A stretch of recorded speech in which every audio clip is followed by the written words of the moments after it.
Hello all my sons. Today Coach Ninny will be giving a brief breakdown of 20 important skills to master in Dead by Daylight. But these aren't just any skills. I'm looking to discuss some of the top skills pro players utilize game to game, and hopefully by the end of the video, you can have a good understanding of what it's like to play at the top level. For the sake of credibility, I have played and still currently do play at a pro level in DBD. I'm on Team Cynic, which is argued to be the #1 team in North America, have multiple tourney wins and high placements in top leagues, 4 P100 characters, and over 9,000 hours in the game. All the skills I'm listing are brief overviews, and I could easily make a full video on any of these. So if you want to learn more on any of the specific skills, I'd be happy to make an in-depth tutorial in the future. Please remember to like, comment, subscribe, and you might catch me oscillating on it rapidly. Micro movements in DBD can be defined as small inputs or actions used to manipulate the opponent, whether it be killer or survivor. These minuscule actions can often be overseen but lead to huge impacts in gameplay. One great example of micro movements could relate to pathing. You can create distance from the killer by going out of LOS and then baiting them to follow a direction you are not committing to, like on screen.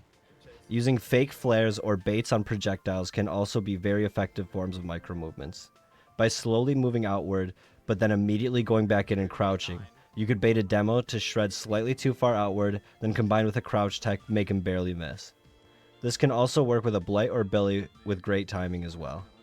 Time is probably the most valuable resource in DBD, and maximizing it can often lead to the little pressure you need to win a game. If you are inevitably going to die, your objective should be to waste as much time as possible while taking into account the pressure your team has. If a gen is about to pop and you're at a Z-wall, then it is probably best to never vault and take your distance to guarantee the time before the gen pops. Or sometimes better, just run as far away from the gen as possible if you know it's going to pop. That being said, let's say the gen isn't going to pop because of the distance you have, or because the killer is pain res and he would get his hook on you before the gen pops. This would potentially make vaulting the Z-wall worth the 50-50 risk to waste a little more time in order to complete the gen. If you played over a year ago, you would know us jukers took pride in our well-timed flashlight saves. That arrow was killed by the flashlight buffer, which allows about a half of a second grace period before you can blind the killer before they finish the pickup animation and still get the save. This means that if someone is going for a flashlight save, you should almost always double blind the killer at the end of the animation, as long as you don't blind extremely early. The buffer can also allow for other niche values, like an extra fraction of a second to pick up a slug, which wouldn't be available without the buffer. Identifying what is safe and what isn't can help you identify how you should play a situation. I would define a safe tile as something you can't get bloodlusted at. Knowing that, if you are to safe tile and communicate that to your team, they can split their pressure, depending on the killer.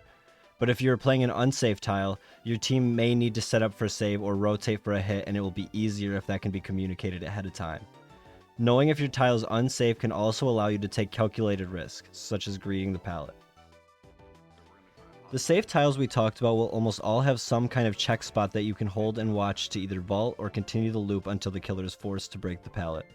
I'm not going to go too deep into these since they are tile specific, but I'll link some of the best guides I know below.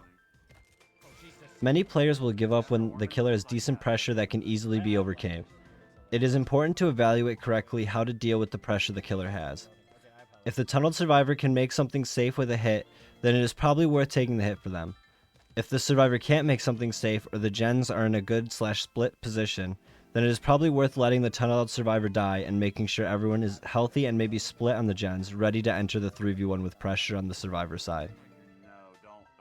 Stealthing can absolutely win games, but too many people stealth in ways that waste too much time. When stealthing, think about what you're trying to accomplish. If it's an M1 killer and you are just avoiding chase, you'd probably be much better off all playing aggressive as a team to get gen pressure. But if you're in a 3v1 with split generators, then it's completely viable to repeatedly stealth off your gens and make the killer waste time crossing the map until the gens can pop.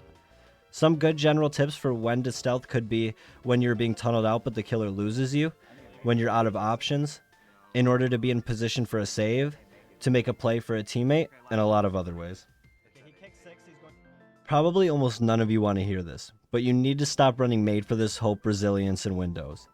I'm a resilience addict myself, but running these perks, especially in combination, will hinder your progress as a player in the long run. Perfecting distances and what you can and can't make against every power is the key to becoming the best you can in Chase. Whenever you spawn in, you should always take note of the first things you see. This could be killer info like pig boxes, safe tiles, gens that spawn, what way the main building window is facing, or totems, or so many more. You never know when you're loading into a game with a blight with lethal pursuer, so knowing your map and team spawns can prevent you from giving pressure to the killer way too quickly. The terror radius has to be the most disrespected aspect of DBD public matches. Every game I see players run into the killer with the excuse, "I didn't know where he was coming from." That just means the player ignored the killer's terror radius until the killer was way too close, or didn't set themselves up to make a pallet 9 times out of 10. If you hear the killer's TR, set yourself up properly, especially if you know which killer it is. A nurse has a 32 meter TR, but her blinks are 20 meters and 12 meters respectively, so she can land on you if you hear the terror radius. Listening to the killer's TR is the surface, but if you don't hear TR, you should always be listening to sound cues that could be given off by just about any killer. Stealth killers like Ghostface and Wraith can be heard by the sound of the Ghostface cloak whooshing around or the Wraith snarls. But don't just listen for stealth killers. Listening to Demogorgon's weird noises, Trapper's breathing, or plenty of other killers through walls may be the edge you need to not get mind-gamed. Heartbeat reading is an advanced chase technique used by top players to keep maximum distance outside of chase. When on the other side of a wall or object where you can't see, you can listen for the killer's heartbeat noise and track it, determining which direction the killer is going. When heartbeat reading, I try to keep my camera as perpendicular to the killer as possible so I can hear clearly if they are on my left or right. An important note is that chase cannot be initiated to heartbeat read. Once chase starts, the heartbeat direction is not discernible. I struggle to manage my sprint usage a lot, but there are so many benefits to knowing when you should not be sprinting. The term shift teching means letting go of shift when the killer has LOS on you in order to keep chase from starting. This can allow you to vault windows while not being in chase, which means the window won't become entity blocked. If the killer is mind gaming or already have max distance on a tile, walking instead of sprinting will also give you progress towards getting your exhaustion back. Walk wisely though. If you have a lot of distance, it would probably be better to keep running to the next tile and to keep that distance. If you've ever played against someone from another region, you know ping can be extremely impactful in chase.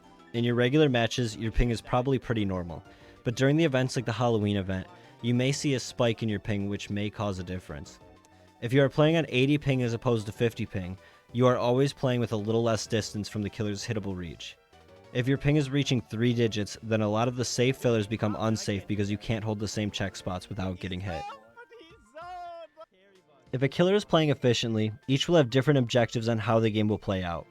A doctor will get most value tunneling in-game because he doesn't have great mobility. A huntress is best at camping and patrolling an area. And a trapper may want to drop chases to hold down his trapped area. Understanding how each killer should be played will help you playing killer as well if you are struggling to win your games.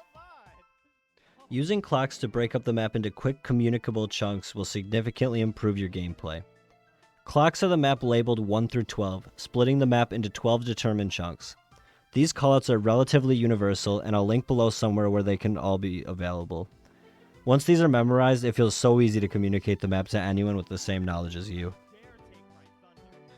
Every map has different gen spreads and common or uncommon locations of gens. For example, Thompson House will often have 4 or even 5 gens that spawn on the top side of the map, so you may be more likely to need to take first chase to the bottom side of the map to be safe. Red Forest has almost no threatening 3-gen capabilities, so you can focus on taking chases to the safer areas of the map, like say maybe main building. This is a very general one, but learning how to position yourself in accordance to your teammates creates a flow of the game. Let's say your teammate is hook 12, you are 6, and your teammates are on 9 and 7. If the killer has any info, he will probably pressure the guy 9 into 7 to try to get an injury. This means that your best play would be to rotate up the right side of the map to pressure the unhook. If you are too slow, a smart killer may get their hit quickly then return to the hook, interrupting your save. If you're reactive to the positioning of your teammates, you will be faster at pressuring up the right side of the map, but this is one of infinite examples of how to position around your teammates. Determining when you should take a hit is crucial and is often the difference between completely saving a game and completely throwing a game. There are a few reasons why a hit may be necessary, but the biggest reason I would say a hit is worth it is if it guarantees the survivor you are helping to have a decent chase. Think of your health states like resources. Is it worth giving up one of our resources for free? When you take a hit for a survivor trapped at a tile, that's basically what you're doing.